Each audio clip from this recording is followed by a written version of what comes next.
الملك من تشاء وتنزع الملك ممن تشاء وتعز من تشاء وتذل من تشاء بيدك الخير إنك على كل شيء قدير تولج الليل في النهار وتولج النهار في الليل وتخرج الحي من الميت وتخرج الميت من الحي وترزق من تشاء بغير حساب.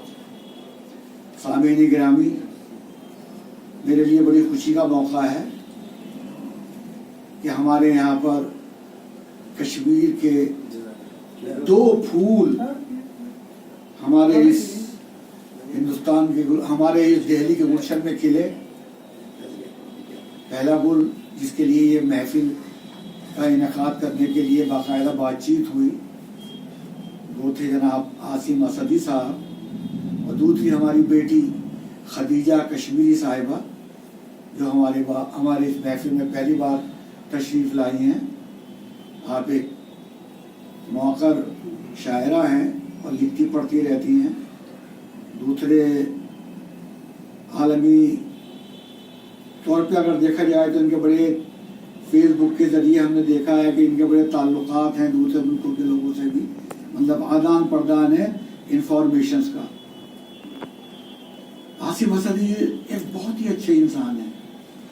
سب سے بڑی کوالٹی ان کی یوں ہے، یہ ہے. میں ان سے جب پہلی بار کشمیر میں ملا تھا تو میں بے انتہا متاثر ہوا تھا.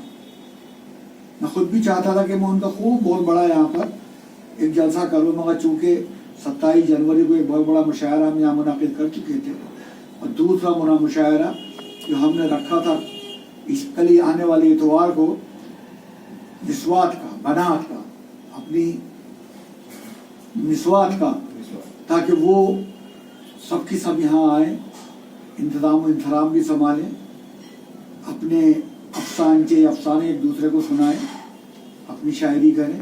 تو ظاہر ہے ان دو پروگراموں کے بیچ میں اچانک یہ میرے لیے کافی مشکل تھا.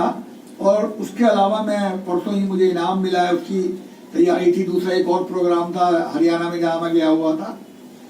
تو میں عاصم اسدی صاحب سے معذرت خواہ ہوں کہ ان کی شایان شان یہ پروگرام نہیں ہے. لیکن میں آپ کو یہ بتا دوں جہاں جو لوگ بھی موجود ہیں ان میں سے ہر شخص 1,000 افسانے پر بھاری ہے. آپ آج تک جلیادہ شاہ